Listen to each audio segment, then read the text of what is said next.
안녕하세요. 자식으로 인해 지옥과 천국을 넘나들며 살아온 70대 할머니입니다.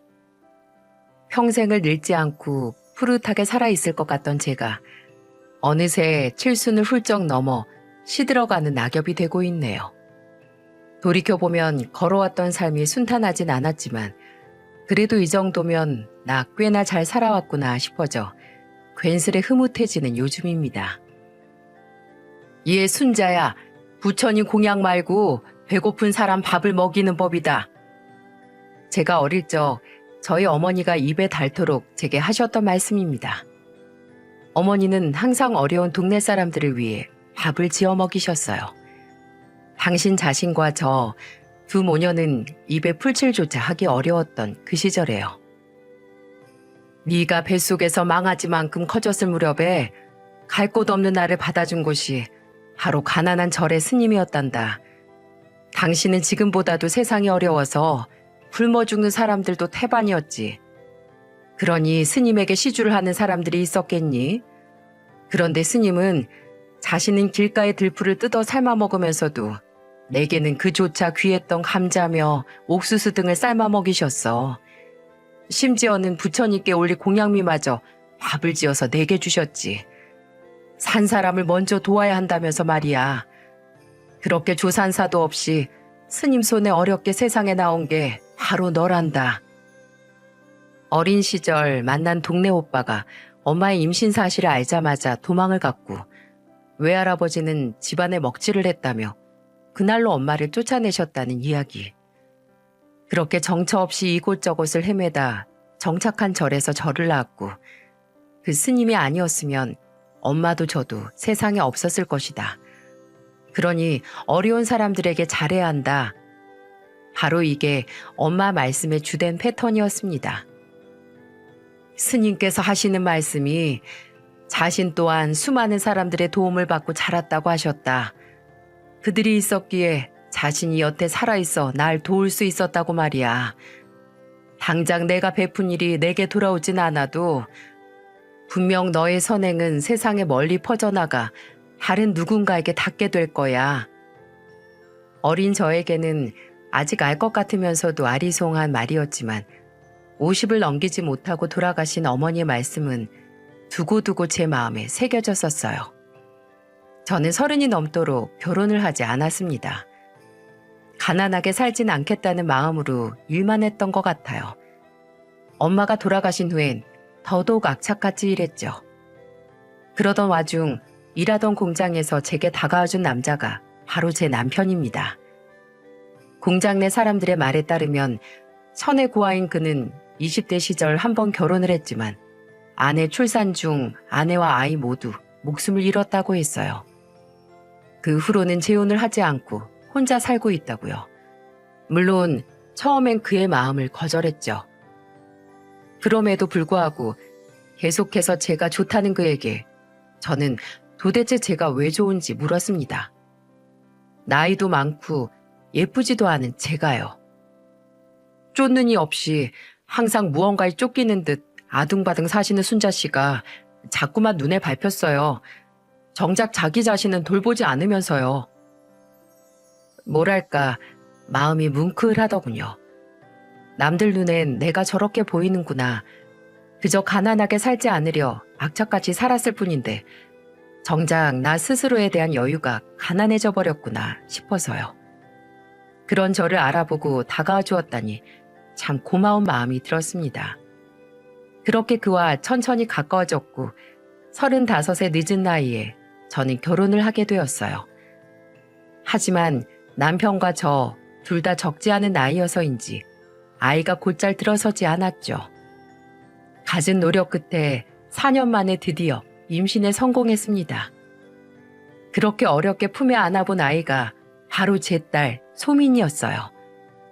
눈에 넣어도 아프지 않을 그런 내 딸의 나이 고작 5살에 급성 백혈병, 정확히는 급성 림프모구 백혈병이라는 재앙이 찾아왔을 때 정말이지 세상이 다 무너지는 것 같았어요. 난 정말 엄마 자격도 없는 사람이야. 그동안 혼자 얼마나 아팠을까. 자책하지 마, 소민 엄마. 당신이 일부러 그런 거 아니잖아. 소아 백혈병이라니. 하고 많은 아이 중에 왜 하필 우리 소민이에게 이런 일이 생겼을까요? 혹시 내가 너무 늦은 나이에 소민이를 낳아서 그게 아이에게 악영향을 미친 걸까요? 이럴 줄 알았으면 결혼을 일찍 했어야 했는데 다 나 때문이에요. 우리 죄 없는 소민이 어떡해요, 여보? 모든 게 다 제 탓인 것만 같았어요. 처음엔 작게 흐느끼다가 점점 감정이 격앙되어 저는 결국 머리를 감싸쥐고 울음을 터뜨렸죠. 남편은 그런 저를 꼭 안아주며 타일렀어요. 당신 탓이 아니야. 이건 그냥 사고라고. 누구에게나 닥칠 수 있는 사고. 그런 사고가 지금 우리 소민이한테 일어난 거야. 그럴수록 우리가 정신 똑바로 차려야 해, 소민 엄마. 지금 이럴 때가 아니야. 우리 소민이는 더 아프고 혼란스러울 거야. 남편도 혼란스럽고 힘들었을 텐데 자신을 추스리기도 전에 소민이와 저까지 챙기느라 많이 지쳤을 그를 생각하니 저도 점차 정신을 다잡게 되었어요. 그래요. 사랑하는 우리 딸을 지켜내야 하니까요. 그렇게 소아암 병동에 입원한 지 한 달이 넘어갈 즈음이었어요. 당시 저와 소민이는 병실에서 지내는 일에 점점 익숙해지고 있던 때였죠. 소민이 앞침대에 새로운 남자아이가 입원을 하더군요. 아이 엄마는 저와는 다르게 아주 앳돼 보였습니다. 그리고 소아암 병동이 낯선지 계속해서 이리저리 둘러보더군요. 아이 또한 많이 불안해 보였고요. 저는 한 달 전 저와 소민이가 생각났습니다. 두렵고 낯설 테니 먼저 말을 걸어 안심을 시켜주고 싶었어요. 안녕하세요. 아, 네, 안녕하세요. 잘 부탁드립니다. 아이 엄마는 제 인사에 어색하게 고개를 끄덕였습니다. 우리 아이도 입원한 지 한 달 됐어요. 우리 같이 잘 이겨내봐요. 저 또한 어색하게 웃으며 손을 내밀어 악수를 청했습니다. 아이 엄마 또한 머뭇거리다 제 손을 잡아주었어요. 그 와중에 어린 여자의 손이 벌써 왜 이렇게 거친지 힘들게 살아온 삶이 느껴져 괜스레 더 애착이 갔습니다. 제가 아이 엄마와 인사를 하자 소민이 또한 침대에서 내려와 멀뚱멀뚱 침대에 앉아있던 남자아이에게 다가왔어요. 그리고 해맑게 인사를 건넸죠. 안녕? 나는 5살이고 박소민이야. 너는? 나도 5살, 김태영. 박소민? 그럼 너 여자애야? 근데 머리가 왜 그래? 태영아. 어린 아이들이어서 그런지 질문 또한 순수하더군요. 태영이는 항암 치료 전 머리가 빠지는 부작용을 대비해 미리 짧게 민 소민이의 머리를 보고 태연하게 물었어요. 태영 엄마는 당황하며 아이의 어깨를 끌어쥐었어요.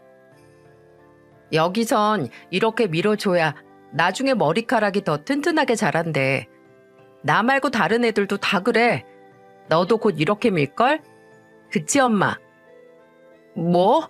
엄마, 나도 저렇게 머리 밀어요? 싫은데. 내 머리카락은 원래 튼튼해서 괜찮은데. 다행히 소민이는 상처를 받은 것 같진 않았어요.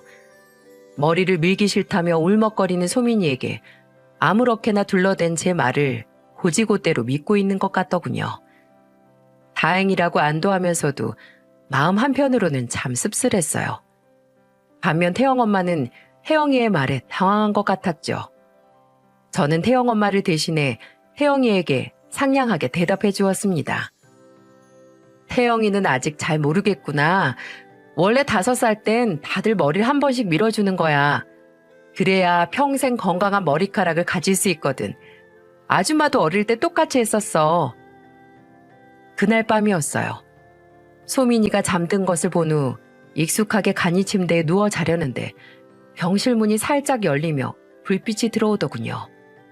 뭔가 하고 봤더니 혜영 엄마가 조심스레 병실 밖으로 나가더라고요. 아무리 입원 첫날이지만 그런 것 치고도 하루 종일 금방이라도 울 것 같은 표정이기에 저는 괜스레 마음이 쓰여 그녀를 따라 나갔어요. 밖으로 나가보니 대기실 의자에 앉아있는 태영 엄마의 뒷모습이 보였습니다. 소리를 내진 않았지만 어깨가 가늘게 떨리고 있는 걸 보니 소리 죽여 울고 있는 것 같았어요. 저는 조심스럽게 그녀의 곁으로 다가가 옆자리에 앉았습니다. 마음껏 울어요. 원래 첫날이 제일 힘든 법이에요. 그러다 아이가 머리를 미는 날 또 한 번 울고, 처음 항암 치료 받는 날 또 한 번 울고, 계속해서 울음을 참을 날이 많으니까 오늘 한 번에 실컷 울어버려요. 저희 태영이는 항암 치료를 받을 수가 없어요. 저의 위로에 태영 엄마는 울먹이며 말을 내뱉었습니다. 저는 아차하며 괜한 말을 했다 싶었어요.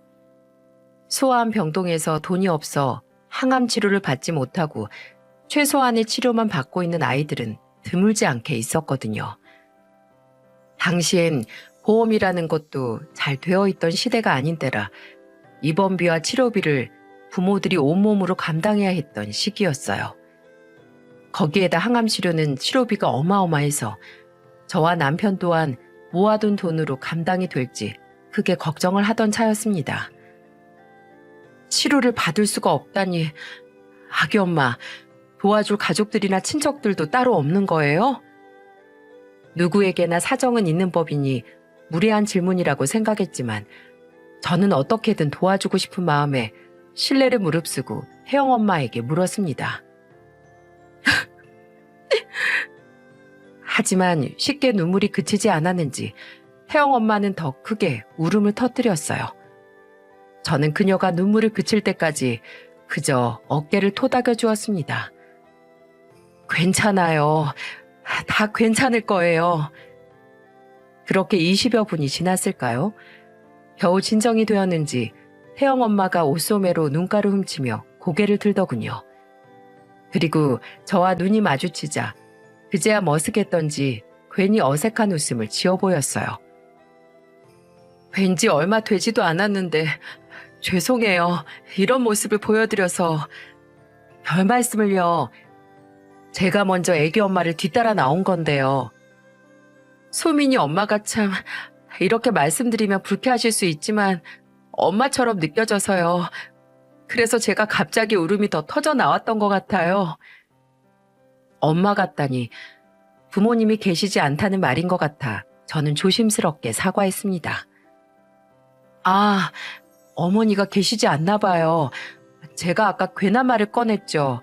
미안해요. 아니요, 살아 계실 거예요. 어쩌면 돌아가셨을지도 모르지만요. 저 20살에 태영이를 낳았어요. 애아빠는 임신 사실 알았을 때 나 몰라라 도망갔고요. 그래서 집에서 쫓겨났어요. 계집애가 함부로 몸을 굴리고 다니다 부모 얼굴에 먹칠을 했다고요. 그 뒤로 정말 2번 다시 저를 받아주시질 않더라고요. 완전히 의절당했죠. 저는 그래서 가족도 친척도 없이 태영이 하나뿐이에요. 태영 엄마는 다시 눈시울이 흐려지려는지 말끝을 흐렸습니다. 저는 저대로 심란해져 잠시 말을 아꼈고요. 돌아가신 저희 어머니와 사정이 너무 비슷했거든요. 그래서 더 잘 알고 있었어요.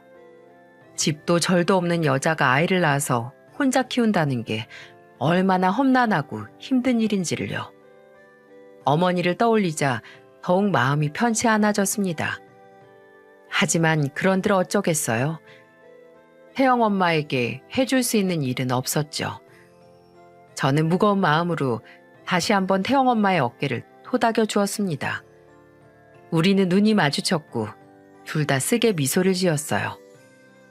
그렇게 평범하지 않은 평범한 날들이 계속되었습니다. 소민이는 방사선 치료와 항암 치료를 병행하며 힘든 나날을 보냈고 그 모습을 지켜보는 저 또한 고통스럽기는 마찬가지였죠. 하지만 앞자리의 태영이는 항암 치료조차 받지 못하고 기본적인 치료만 받으며 버티고 있었어요. 태영이는 점점 몸에 멍이 들거나 출혈이 잦아졌고 간이 붓기 시작했는지 배도 조금씩 나오고 있었어요. 태영 엄마는 처음엔 이곳저곳 연락을 취해 돈을 빌려보려는 것 같았지만 뜻대로 되지 않은 것 같았습니다. 그리고 얼마 지나지 않아 전화를 돌릴 곳도 더 이상 남아있지 않았는지 망연자실해하던 태영 엄마는 매일같이 울기 시작했어요. 처음엔 어딘가에 숨어 숨죽여 울고 오는 것 같더니 이젠 병실에서도 틈만 나면 소리내어 울더군요. 아휴, 그만 좀 울지. 병실에 있는 사람들 전부 애써 참고 있는데. 다른 아이의 보호자가 나지막이 구시렁대긴 했지만 그 이상 아무도 태영 엄마에게 뭐라 한마디 하는 사람은 없었습니다. 돈이 없어 맥없이 아이가 점점 악화되는 모습을 지켜만 봐야 하는 심정이 어떤 건지 다들 짐작할 수 있었을 테니까요. 그러던 어느 날 해가 거의 진 늦은 저녁이었어요. 태영 엄마가 쭈뼛대며 조용히 저를 병실 밖으로 불러냈습니다. 소민 엄마, 뭐 하나만 부탁해도 될까요? 무슨 부탁이요? 얼마든지요. 가뜩이나 매일 울고 있는 모습을 보고만 있는 게 영 마음이 불편한 것이 아니었는데 그런 저에게 부탁이라니 저는 그게 뭐든 들어주자 싶어 흔쾌히 대답했습니다. 그런데 태영 엄마의 부탁은 제가 용납할 수 없는 부탁이었어요. 저 당분간 저녁에 외출을 좀 해야 할 것 같은데 그동안 우리 태영이를 같이 좀 봐주실 수 있을까 해서요. 낮에도 아니고 저녁에요? 태영이를 봐줄 수야 있지만 무슨 일이에요? 태영이를 저대로 두고 볼 수는 없어서 무슨 방법이든 써보려고요. 태영 엄마는 뭔가를 숨기려는 듯 계속해서 말꼬리를 흐렸습니다. 이상하다고 느낀 저는 계속해서 태영 엄마를 추궁했어요. 무슨 방법이라뇨? 일을 하러 나간다는 거예요? 이 밤에? 태영 엄마, 혹시 유흥가에 나가려는 거예요? 마치 젊었던 태영 엄마는 당장 큰 돈을 벌 수 있는 방법은 자신의 몸을 이용하는 거라고 생각했던 모양입니다. 그런 생각까지 하게 된 태영 엄마가 너무도 안타까우면서도 그녀의 행동을 그냥 보고만 있을 수는 없었어요. 태영 엄마, 이건 아니에요. 나중에 애를 어떻게 보려고 그래요. 정말로 태영이를 생각한다면 이 방법은 아니에요. 그럼 어떡해요? 태영이는 날이 갈수록 점점 더 악화되는 게 눈에 보이고 돈을 빌려준다는 사람은 아무도 없는데요. 저대로 내 아이를 죽게 내버려 둘 수는 없잖아요. 그건 그래도 무슨 방법이 있을 거예요. 우리 조금만 더 생각해봐요. 나도 같이 방법을 찾아볼게요. 태영 엄마, 그렇게 해요, 우리. 태영 엄마는 울먹이며 거의 절규하듯 외쳤어요. 저는 필사적으로 그녀를 말렸습니다. 이런 꽃다운 나이의 여자가 그런 구렁텅이에 스스로 빠지려는 걸 참아두고 볼 수가 없었거든요. 저와의 옥신각신 끝에 결국 태영 엄마는 알았다며 다시 병실로 들어갔습니다. 그녀를 들여보낸 저는 대기실 의자에 앉아 고민에 빠졌어요. 어떻게 하면 태영 엄마를 도울 수 있을까? 저의 고민은 다음 날까지도 계속됐습니다. 그날따라 태영 엄마는 울지 않더라고요. 계속해서 생각에 잠긴 그녀는 그날 저녁 뭔가 결심한 표정이었어요. 저는 불길한 예감이 들었어요. 그리고 그날 저녁 일이 끝난 소민 아빠가 며칠 만에 병원에 들렸죠. 소민이는 좀 어때? 아까 5번째 항암 치료를 받고 왔어요. 애가 아주 녹초가 돼서 지금 깊게 잠들었어요. 남편과 전 평소대로 소민이의 안부를 주고받고 서로에게 위로를 건넸습니다. 그리고 잠시 망설이던 저는 남편에게 어려운 부탁을 꺼냈어요. 소민 아빠, 미안하고 어려운 부탁이 있어요. 저는 태영이네의 딱한 사정을 남편에게 모두 말해주었습니다. 착한 남편 또한 가슴 아픈 내색을 내비쳤어요. 제가 다음 말을 꺼내기 전까지는요. 이어진 제 말을 듣자 남편은 난색을 표하더군요. 그래서 말인데 우리 집을 담보로 하면 한도가 좀 많이 나올 것 같은데 대출을 받아서 태영이네한테 병원비를 빌려주면 안 될까요? 소민 엄마, 그건 좀 위험한 생각이야. 태영이네 사정은 안타깝지만 그렇다고 우리가 그만큼의 리스크를 질 수는 없어. 그래도 우리 소민이랑 같은 나이 아이인데 어떻게 죽어만 가는 걸 지켜만 봐요. 도대체 왜 그렇게까지 그 사람들 돕고 싶어 하는 거야, 소민 엄마?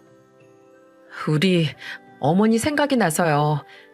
혜영 엄마랑 똑같은 상황에서 절 키우셨던 저희 어머니요. 야, 여보, 제가 평생을 더 잘할게요. 한 번만 내 부탁 좀 들어줘요. 네? 안지 얼마 안 된 사람들을 위해 이렇게까지 하는 게 맞는 것인가 수도 없이 고민했지만 남을 도우며 살아야 한다는 어머니의 말씀과 선행은 꼬리에 꼬리를 물고 세상으로 퍼져나간다던 저는 본 적도 없는 스님의 말이 계속해서 생각나더라고요. 그래서 저는 진심으로 그들을 돕고 싶었어요. 저의 간곡한 부탁에 남편은 차마 매몰차게 거절하지 못하고 생각해 보겠다며 집으로 돌아갔습니다. 그리고 다음 날 남편은 돈 봉투를 들고 다시 병원에 찾아왔어요. 기왕 도와주는 거 소민이 치료비를 제외하고 끌어올 수 있는 한계까지 끌어모았어. 가서 얼른 전해줘. 아이 엄마가 또 다른 마음 먹기 전에. 여보, 고마워요, 정말로. 그리고 이 돈 돌려받을 거라는 마음은 내려놓기로 하자, 우리. 당장 이 돈을 빌려서 병원비를 낸다고 태영이네 사정이 나아지진 않을 테니까. 저도 같은 생각이었지만 차마 남편에게 염치가 없어 꺼내지 못했던 말인데 먼저 저렇게 말을 해주니 정말로 남편에게 고마웠어요. 내가 참 선한 사람을 만났구나 싶었죠. 남편이 돌아간 후 저는 그 길로 태영 엄마에게 달려갔어요. 마침 태영 엄마는 나갈 준비를 하고 있더군요. 태영 엄마, 어디 가요? 저 아무리 생각해도 안 될 것 같아요. 돈 벌러 가려고요. 그렇게까지 저를 말려주셨는데 죄송해요, 소민 엄마. 저희 태영이 좀 잘 돌봐주세요. 기다려요. 이제 일 나갈 필요 없어요. 자, 받아요. 이게 뭐예요? 봉투를 열어본 태영 엄마는 놀라서 눈이 휘둥그레졌습니다. 그리고는 잠시 말을 잃은 듯 하더니 이내 두 눈을 꾹 감고 다시 제게 봉투를 내밀었어요. 이런 큰 돈 저는 못 받아요, 소민 엄마. 전 갚을 능력도 없고요. 마음은 감사하지만 다시 돌려드릴게요. 그러지 말고 받아요. 태영 엄마 통화하는 거 우연히 몇 번 들었는데 전 회사 사람들한테 돈을 빌리려고 했었죠. 그 사람들이나 저나 생판 남인 건 마찬가지니까 저한테 빌려달라고 먼저 부탁했다고 생각하고 받아줘요. 갚는 건 20년이 됐든 30년이 됐든 상관없어요. 하지만 그래도 얼른요. 일단 태영이부터 살려야죠. 우린 엄마잖아요. 눈 딱 감고 미안함을 무릅쓸 줄도 알아야죠. 그쵸? 저는 망설이는 태영 엄마의 손에 다시 봉투를 꾹 쥐어주었습니다. 봉투를 손에 든 태영 엄마는 구슬 같은 눈물을 뚝뚝 흘렸어요. 감사합니다. 정말 감사해요, 소민 엄마. 이 은혜 정말 죽어서도 잊지 않을게요. 자자, 죽지 말고 살아서 갚으시고 얼른 원무과에 가봐요. 항암치료 일정도 예약하고. 네. 태영 엄마는 기쁜 마음으로 제게 뒷모습을 보이며 사라졌어요. 앞으로 갚아야 할 큰 액수와 남편에 대한 미안함에 짐진 마음이 무겁긴 했지만 그래도 잘한 일이라고 생각했어요. 스님에게 받은 선행을 남에게 나눠줬다고 생각하니 조금은 뿌듯하기도 했죠. 다행히 소민이와 태영이 모두 너무 늦지 않은 초기에 병원에 온 터라 눈에 띄게 호전되기 시작했습니다. 특히 소민이는 2년 후 완치 판정을 받았고 몇 년간 주기적으로 검사를 받으러 오긴 해야 했지만 드디어 퇴원을 하게 되었어요. 축하해요, 소민 엄마. 소민아, 퇴원 축하해. 태영 엄마는 약간의 부러움이 섞였지만 진심 어린 눈으로 소민이의 퇴원을 축하해 주었어요. 우리만 먼저 퇴원해서 미안해요, 태영 엄마. 미안하긴요. 그런 말 마세요. 태영이도 많이 좋아졌으니 곧 퇴원할 수 있을 거예요. 우리 나가서도 꼭 연락하게 해요. 알았죠? 항상 힘내는 거 잊지 말고요. 그럼요. 이게 다 소민이네 덕분이에요. 항상 감사하며 살게요. 그리고 언젠가는 꼭 갚을게요, 이 은혜. 그렇게 우리 가족은 희망이 가득한 가족으로 돌아왔어요. 소민이는 그 이후 엄마 아빠에게 건강하고 예쁜 딸로 보이고 싶어서인지 사고 한 번 안 치고 착한 딸로 자라주었습니다. 너무 행복했어요. 더 이상 우리에게 불행은 찾아오지 않을 것만 같았습니다. 그리고 간간히 혜영이 엄마 소식을 듣고 싶었지만 혜영이 엄마는 어떤 연문인지 소식이 끊겨버렸어요. 그래도 무소식이 희소식이라 어디선가 잘 살고 있겠지 하고 마음속으로 응원을 해주었답니다. 괜히 제가 먼저 연락을 하고 찾아다닌다면 병원비 갚으라고 독촉하는 사채업자로 생각할까봐 먼저 연락도 하지 않았었죠. 그저 잘 살기만을 바랄 뿐이었어요. 그리고 만날 인연은 언젠가는 꼭 찾아온다고들 하잖아요. 우리가 다시 만날 인연이었다면 꼭 시간이 몇십 년이 흐르더라도 만날 거라는 확신도 있었죠. 그렇게 우리는 서로를 응원하며 서로의 가정을 돌보며 살아갔네요. 그렇게 우리 소민이는 성인이 되어 대학교를 졸업하고 취직도 해서 말괄량이 소녀에서 듬직한 숙녀로 성장을 했답니다. 소민이가 첫 월급을 받고 우리에게 내복 하나씩을 사줄 때 얼마나 기쁘고 눈물이 났는지 모릅니다. 엄마, 아빠, 옛날에는 첫 월급 타면 자식들이 부모님께 내복 사드렸다면서? 그래서 내가 백화점에서 사왔지. 빨리 입어봐요. 어서요. 보고 싶단 말이에요. 어찌나 대견스럽고 예쁘던지 벌써 우리 딸이 이렇게나 컸구나. 정말 감동의 순간이었죠.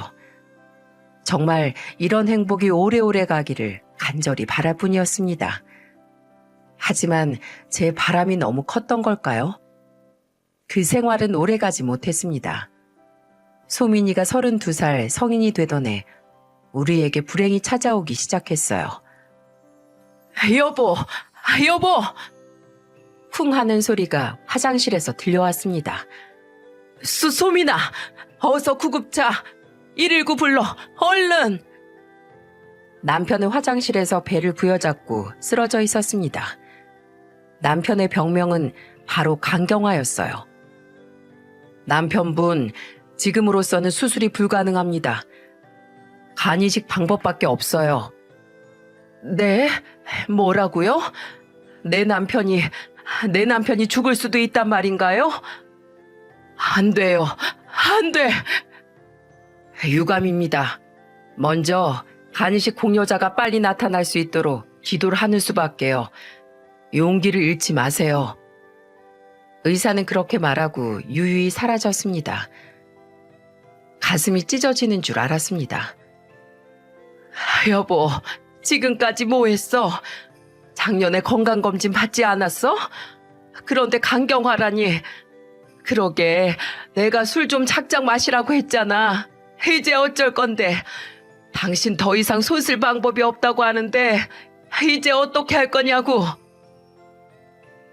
전 누구보다 힘이 들 남편에게 원망의 눈빛으로 쏘아붙였어요. 솔직히 남편 없이 살아갈 자신이 없었기 때문입니다. 이 세상에 남편이 없는 이 현실은 받아들이고 싶지 않았어요. 여보, 미안해. 내가 내 몸 하나 관리를 못했네. 소민아, 아빠가 미안하다. 이 못난 아빠 용서해줘. 남편의 증상은 눈에 띄게 나빠지기 시작했습니다. 복수는 빼내고 차오르기를 반복했고 이뇨제를 주기적으로 복용했지만 결국 한 번은 소변이 나오지 않기까지 이르러 곤욕을 치르기도 했습니다. 남편이 입원해 있는 1년간 가세는 급격하게 기울기 시작했어요. 그리고 엎친 데 덮친 격으로 남편은 그때 당시 작은 사업을 하고 있었는데 또 한 번의 불행이 찾아왔습니다. 바로 여러분이 잘 아시는 마스크 시구. 그게 터지면서 사업도 점점 기울기 시작했죠. 은행에서의 빚독촉이 심해졌고 직원들 월급도 밀리고 정말 죽고 싶을 정도로 힘이 들기 시작했어요. 저희는 결국 모든 빚을 갚기 위해 허름한 지하방으로 이사를 갈 수밖에 없게 되었어요. 푸세식으로 된 화장실은 신발을 신고 집 밖으로 나가야 있었죠. 아직도 서울에 이런 곳이 있나 싶었습니다. 미안해, 소민아. 엄마가 능력이 없어서 다 큰 나이에 널 이런 집에 살게 해서. 엄마, 그런 말 마세요. 엄마 아빠가 아니었다면 저는 진작 이 세상에 없었을 텐데요. 이제부턴 제가 직장 열심히 다녀서 빨리 다시 좋은 집으로 이사시켜 드릴게요. 제 아빠를 닮아서 말하는 것도 어찌나 예쁜지. 제가 딸 하나는 정말 잘 키웠죠. 그렇게 일을 그만뒀던 저는 70의 나이에 다시 식당 일을, 딸아이는 새로 취업한 회사를 열심히 다니며 남편을 간병하기 시작했습니다. 하지만 세상 일이라는 게 어디 뜻대로 되나요? 쥐꼬리만한 식당 월급과 작은 중소기업에 이제 막 신입으로 입사한 딸아이의 월급을 합쳐봤자 매달 상환해야 하는 대출금과 남편의 병원비까지 충족시키기엔 턱없이 모자랐습니다. 또한 제 이름으로는 대출이 되지 않아 결국 딸아이의 이름으로 대출을 받았어요. 그것조차 임시 방편에 불과할 정도로 빚은 거대해졌습니다. 결국 공장이 문을 닫았거든요. 빚더미 위에 앉았던 우리들은 더 큰 빚더미의 정상에 올라앉았어요. 결국 빚을 갚지 못한 남편과 딸은 신용불량자가 되고 말았습니다. 정말 미안하다, 소민아. 네 이름으로 대출을 받는 게 아니었는데. 괜찮아요, 엄마. 어쩔 수 없었잖아. 나한테 미안해하지 마세요. 괜찮다고 말하는 소민이의 표정은 어두웠지만 저는 아무 말도 할 수가 없었습니다. 제가 손쓸 수 있는 일이 정말 더는 없었거든요. 소민이의 월급은 받는 족족 차압을 당하기 시작했고 저는 결국 날이 갈수록 증세가 악화되는 남편을 퇴원시킬 수밖에 없었습니다. 내가 괜히 쓸모도 없이 계속 살아있어서 집안에 이렇게 짐만 되고. 아빠, 무슨 그런 말씀을 하세요. 그럼 예전에 제가 백혈병에 걸렸을 땐 제가 짐이었단 말씀이세요? 쓸데없이 살아있어서? 아니, 소민아, 내 말은 앞으로 절대 그런 말씀 마세요. 듣는 저랑 엄마는 너무 속상하다고요. 제가 하고 싶은 말을 앞장서서 대신해준 천사 같은 내 딸 소민이가 그땐 그렇게 고마울 수가 없었습니다. 부모가 되어서 자식에게 너무 많은 짐을 지어준 것 같아 딸을 볼 면목이 없었거든요. 하지만 좋지 않은 일은 나눠서가 아닌 한 번에 몰려온다고 악재는 계속해서 일어났습니다. 소민이가 회사에서 권고사직을 당한 거예요. 엄마, 저 회사에서 잘렸어요. 뭐? 아니, 갑자기 그게 무슨 소리니? 그게 어떻게 된 거냐면요. 덤덤하게 퇴사 이야기를 꺼내던 소민이는 돌연 참던 눈물을 터뜨리기 시작했어요. 놀란 저는 안절부절 못하며 소민이를 달랬어요. 울지 말거라. 도대체 무슨 일인데 그러니? 소민이는 애써 떨어지는 눈물을 꾹꾹 눌러 닦으며 자초지종을 설명했습니다. 참으로 기가 찼어요.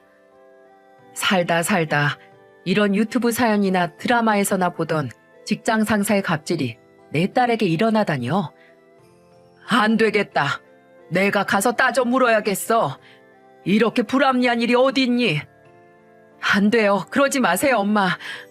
저도 억울하다는 증거를 찾아보려고 노력 많이 했는데 이미 그 부장이 손을 다 써놓은 뒤더라고요. 사장도 부장 편이에요. 다 한통속이더라고요. 정말이지 한숨만 나왔습니다. 더욱 속상했던 게 뭔 줄 아세요? 딸이 그런 일을 당했다는 얘기를 들으면서도 저는 속으로 그런 빚은 또 어떻게 갚지? 이런 생각을 했다는 겁니다. 돈이 참 사람을 초라하게 만들더라고요. 그때였어요.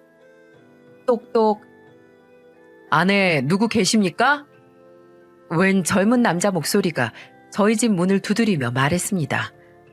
워낙에 오래된 집이라 초인종도 없었거든요. 이 집을 아는 사람도 찾아올 사람도 없었기에 저는 의문스럽게 물었죠. 누구시죠? 여기가 김순자 씨 댁 맞으신가요? 전데요. 무슨 일로 오셨어요? 잠시 문 좀 열어주시겠어요? 말씀드릴 일이 있어 찾아왔습니다. 요새 하도 악재가 겹쳐서 일어난지라 누군지도 모르는 사람에게 덜컥 문을 열어줬다가 해코지를 당할까 겁까지 났습니다. 그런데 문 밖의 남자의 소름 돋는 정체를 알고 뒤로 자빠질 뻔했습니다. 죽기 전에 한 번쯤 보고 싶었던 바로 그 이름이었어요. 아주머니, 저 태영이요. 기억 안 나세요? 예전 소아암 병동에서 아주머니께서 살려주셨던 그 5살 태영이요. 저는 정말이지 제 귀를 의심했습니다. 그 꼬마였던 태영이가 저희 집은 어떻게 알고 찾아왔을까요? 저는 황급히 문을 열어주었습니다. 문 앞에는 키가 크고 훤칠한 청년이 미소를 짓고 서 있었어요. 아니, 네가 그 어렸던 태영이란 말이야? 오메, 하나님 부처님 감사합니다. 그래, 치료는 잘 됐고 완치는 된 거니? 아니, 여긴 어떻게 알고 왔어? 아이고, 이렇게 반가울 때가. 그래, 네 엄마는 결혼은 했고 취직은 했어? 저는 너무 반가운 나머지 태영이의 두 팔을 꼭 잡고 질문을 퍼부었습니다. 아주머니, 하나씩이요. 대답할 시간을 주셔야죠. 아유, 참 그렇지. 그래, 일단 누추하지만 들어와. 여기 앉아. 내 정신 좀 봐. 여보, 어릴 적 우리가 도와줬던 남자아이 기억나요? 그 애가 찾아왔어. 여기 좀 내다 봐봐요. 너무 좋다. 네가 이렇게 와줘서 너무 감사해. 저의 지나친 호들갑에 방에 거동이 불편해 방 안에 누워만 있던 남편도 방문 사이로 겨우 고개를 내밀고는 이내 반가운 표정을 지었습니다. 그렇게 환한 남편의 얼굴은 정말 오랜만이었어요. 아니, 자네가 그 아이란 말이야? 건강해졌구먼. 정말 잘 됐네. 잘 됐어. 소민아, 너도 기억하지? 왜 같이 입원해 있던 태영이? 저는 뒤를 돌아보며 소민이를 불렀어요. 뒤쪽 거실에 누워있던 소민이도 제 야단법석에 놀라 이미 몸을 일으키고 있더군요. 태영이? 이야, 소민이 오랜만이네.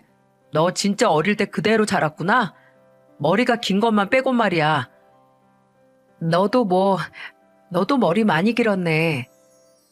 희미했지만 소민이의 입가에 미소가 띄어져 있었어요.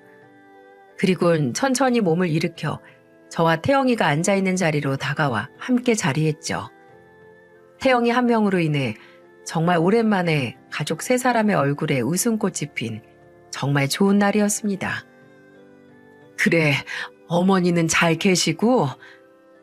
전 아무 일 없다는 듯 태영이 엄마의 소식을 물었지만 태영이는 고개를 숙이며 충격적인 소식을 전해왔습니다. 정말 머리가 띵하니 한 대 맞은 것 같았어요. 아니요, 작년에 돌아가셨습니다. 폐암 말기셨거든요. 그래도 마지막엔 잠든 사이 편안하게 돌아가셨어요. 저런. 네가 그동안 마음고생이 많았겠구나. 그래. 네 어머니 분명 좋은 데 가셨을 거야. 충분히 그럴 자격이 있는 분이셨다. 내 꼭 한번 보고 싶었는데 아휴, 왜 하늘은 이렇게 좋은 사람들을 일찍 데려가시는지 원. 그래, 그건 그렇고 아니 대체 우릴 어떻게 찾아왔어? 사실 어머니가 생전에 아주머니를 그렇게 찾고 싶어 하셨어요. 찾아서 꼭 은혜를 갚아야 한다고요. 이렇게 빨리 돌아가실 줄 모르고 저는 사업 때문에 바쁘답시고 미처 신경을 쓰지 못했습니다. 그런데 뒤늦게 어머니가 돌아가신 후 유품 정리를 했었는데 장롱 속에 고이 간직돼 있는 낡은 상자를 하나 찾았어요. 그걸 열어봤더니 글쎄 30년 전 병원에서 아주머니와 우리 어머니가 찍은 사진들 소민이와 방긋 웃고 있는 사진들, 추억의 사진들이 나오는 거 있죠? 그것뿐 아니라 아주머니 집 전화번호, 주소, 또 서로 주고받은 편지들도 있었고요. 늦었지만 아주머니를 찾겠다는 결심이 서게 되었어요. 아주머니도 저희 어머니 넷이서 찍은 사진 기억하시죠? 제가 너무 늦게 왔습니다. 죄송해요, 아주머니. 그럼 기억하고 말고. 아이고, 세월이 벌써 이렇게 흘렀다니. 나도 벌써 이렇게 늙었어. 맞아요. 저도 소민이가 퇴원한 후 1년 뒤에 퇴원을 했거든요. 지금은 완치가 됐고요. 어머니 말씀이 퇴원 후 사는 게 바빠 한동안 연락이 끊겼는데 나중에 다시 연락해보니 전화번호도 바뀌고 적어주신 주소엔 다른 사람이 살고 있었다고 하시더라고요. 맞아. 오래전에 우리도 이사를 갔거든. 그리고 그때 전화번호도 바뀌었지. 저는 반 지하에서 다시 이사를 가던 그 당시를 떠올리며 웃었습니다. 그땐 빚을 갚느라 힘들긴 했어도 우리 세 사람 참 화목했던 시절이었거든요. 올해 제 사업에 슬슬 여유가 생겨서 그제 아주머니를 찾아 은혜를 갚아야겠다는 생각이 들었어요. 그래서 사람을 써서 수소문을 했더니 쉽지 않더라고요. 정말 돈 많이 들었습니다, 아주머니. 이렇게 늦게 찾아뵈서 저희 어머니에게도 아주머니께도 정말 너무 죄송하다고 말씀드리고 싶어요. 죄송하긴 못 만나고 간 태영 엄마가 참 아쉽긴 하지만 지금이라도 네가 건강해진 모습을 보니 나는 너무 좋다. 제 말에 태영이는 잠시 머뭇거리더니 조심스럽게 입을 열었습니다. 근데 태영이의 입에서 나온 말들은 정말 우리 가족에겐 단비와도 같았어요. 아주머니, 정말 죄송하게도 제가 아주머니 댁 사정에 대해 조금 알아봤습니다. 혹시 신뢰가 되지 않는다면 이제라도 제 목숨을 구해주신 은혜를 갚고 싶어요. 아니, 그게 무슨 소리야. 그럴 필요 없다. 이렇게 태영이 네가 잘 커준 것 자체가 우리에게 은혜를 갚은 거야. 아주머니, 이래봬도 저 벤처 사업으로 꽤 성공했어요. 얼마 전엔 성공한 젊은 사업가로 인터뷰도 했는걸요. 댁에 남은 빚 부디 제가 갚아드릴 수 있도록 해주세요. 그리고 아저씨의 건강 상태가 좋지 않아 간이식밖에 답이 없다고 들었어요. 혹시 불편하지 않으시다면 공여자를 찾기 전까지 제가 도울 수 있는 만큼 돕고 싶고요. 그렇게 하게 해주세요. 태영아, 우리는 뭘 바라고 그때 널 도와준 게 아니야. 물론 우리 사정이 지금 딱한 건 맞다만 그렇게 과한 도움을 너에게 받을 수는 30년 전 두 분께선 거액의 대출을 받아서까지 생판 남인 저를 살려주셨어요. 아주머니, 아저씨가 아니었다면 제가 성공을 하긴커녕 지금 살아있지조차 못했을 겁니다. 그땐 두 분 마음대로 절 살려주셨으니 이젠 제가 두 분을 돕고 싶은 만큼 돕게 해주세요. 부탁드려요. 재차 거절을 하고 싶은데 당장 막막한 현실에 저는 망설였습니다. 남편의 목숨 또한 언제 위험해질지 모르는 상황이었고요. 자신의 부탁에도 제가 망설이는 듯하자 태영이는 한 가지 제안을 했습니다. 정 부담스러우시다면 소민이를 저희 회사에 보내주시면 어떨까요? 마침 인사총무팀의 비서 한 명이 퇴사해서 사람을 구하고 있었거든요. 소민이가 저희 회사에 와준다면 제게도 큰 도움이 될 것 같은데요. 말이 제안이지 사실상 소민이 취업까지 시켜준다는 말 아니겠습니까? 안 그래도 매일같이 어두워져만 가는 소민이가 너무 걱정이었는데 이런 고마운 말이 또 어디 있을까요? 하지만 소민이는 고개를 내저었습니다. 태영아, 무슨 소리야. 난 자신이 없어. 그 전 회사에서 무시당하고 갑질당하고 암튼 너네 회사 다닐 만한 그릇이 못 돼. 지금 이런 모습으로 네 회사에 들어갔다간 태영이 너한테 피해만 주게 될 거야. 그런 소리 하지 마, 소민아. 나 사실 너에 대해서도 알아봤어. 억울하게 퇴사당하기 전까지 너 회사에서 꽤 인정받았다며. 우린 아직 커가고 있는 회사라 어쩔 수 없이 한 사람에게 많은 업무들을 요구하고 있어. 총무일까지 할 수 있는 비서라면 정말로 우리에게 필요했던 인재야. 그러니까 와서 우리 회사 좀 도와줘라. 어? 야, 어릴 때 생사를 같이 넘나든 사이인데 친구 좋다는 게 뭐냐? 태영이는 소민이를 차분히 설득했어요. 그것도 무작정이 아닌 충분히 설득력 있는 말들로요. 소민이는 잠시 고민하는 것 같더니 며칠만 시간을 달라고 하더군요. 내가 정말 잘 해낼 수 있을까? 그럼 당연하지. 그리고 뭐가 걱정이야? 회사 대표가 네 소꿉친구인데. 태영이는 소탈하게 웃었습니다. 그렇게 갑자기 찾아온 기적에 마냥 좋아하던 것도 잠시 고개를 돌린 저는 결국 눈시울을 붉히고 말았어요. 남편이 방 안에서 숨죽여 울고 있었거든요.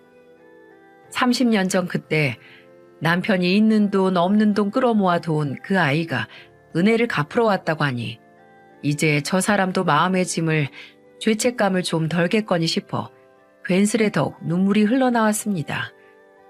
저 또한 이제 무거운 짐을 좀 내려놓게 되었나 싶어 더욱 감정이 북받쳐 올랐죠. 그렇게 소민이는 태영이의 회사로, 남편은 우리나라에서도 손가락 안에 꼽히는 병원에서 치료를 받게 될 수 있었습니다. 그리고 우리 가족을 이런 집에 살게 할 수 없다며 막무가내로 우기는 태영이의 고집에 결국 우리 가족은 반 지하방에서 태영이가 구해준 아파트 전셋집으로 이사를 가게 되었죠. 기쁜 일은 그게 끝이 아니었답니다. 입원해 있던 남편에게 긴 대기 시간 끝에 드디어 기적처럼 공여자가 나타난 거예요. 어찌나 고맙고 감사하던지 심장이 다 떨리고 가슴이 콩닥콩닥 뛰어서 어린아이처럼 좋아하는 저를 발견할 수 있었어요. 여보, 당신이 이제 살 수 있어. 살 수 있다고. 지금까지 이렇게 힘들게 버텨줘서 고마워. 남편은 그렇게 내 손을 살포시 잡다 수술실로 들어갔습니다. 정말 1분이 1시간 같다는 사람들의 말이 틀린 말이 아니더군요. 그리고 간절한 저의 마음이 통한 걸까요?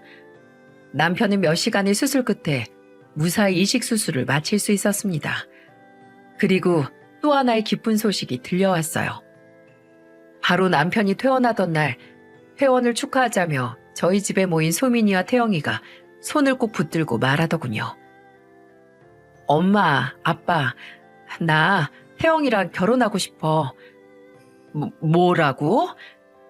저 소민이 행복하게 해줄 자신 있습니다. 소민이와 결혼해서 행복한 새 가정을 이루고 싶습니다. 그리고 아주머니, 아니 어머님, 아버님 부디 허락해 주셔서 제 부모님이 되어주세요. 제겐 남은 가족이 아무도 없다는 걸 잘 아시잖아요. 뭐라고? 아니 언제 니네 그런 사이가 된 거야? 아니 이것들이 하라는 일은 안 하고 수민이가 몸담고 있던 부서가 태영이랑 부딪힐 일이 많다고 하더니 그새 둘이 눈이 맞아 어느새 결혼을 하고 싶다고 하더군요. 물론 반대할 이유가 있나요? 태영이는 이미 우리 가족인걸요. 그렇게 30년 전 운명처럼 만난 두 사람은 하나의 가정을 이루게 됐습니다. 결혼한 자식들을 보면 어떻게 사는지 또 어려운 건 없는지 마냥 걱정만 앞선 게 부모 마음 아닙니까? 하지만 사위와 딸은 보란 듯이 잘 살고 있어요. 바늘과 실처럼 같이 봉사도 다니고 같이 여행도 다니고 같이 취미생활도 즐기며 마치 맛스러운 김밥처럼 떨어지는 법이 없답니다. 저는 애미로서 이렇게만 살아주면 소원이 없겠다 싶을 정도로 행복한 일상을 보내고 있네요. 아, 그리고 한 달 전에 우리에게 기분 좋은 소식이 들려왔어요. 바로 우리 딸 수민이가 건강한 아들을 출산했지 뭐예요. 누굴 닮아서 그렇게 예쁜지 마치 하늘에서 보내준 천사라고 해야 할까요? 아이를 처음 안을 때 얼마나 떨리고 기분이 좋았는지 모릅니다. 내 나이 70 넘어 이렇게 웃는 날만 있다니 역시 하늘은 저를 아직 버리지 않았나 봐요. 각박한 세상 속에서도 남을 위해 베풀면 나에게 돌아온다는 말, 저에게는 해당이 되지 않는 일이라 생각했는데 이런 기적 같은 일들을 겪고 나니 옛말 틀린 말 하나 없다는 말이 맞는 것 같네요.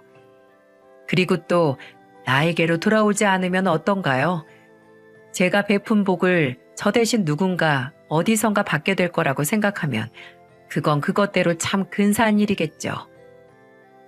이 사연을 들으신 여러분들도 언젠간 누군가에게 힘이 되고 또 어느 누군가에게 희망을 얻고 살아가는 그런 따뜻한 세상에서 살아가시게 되면 좋겠습니다.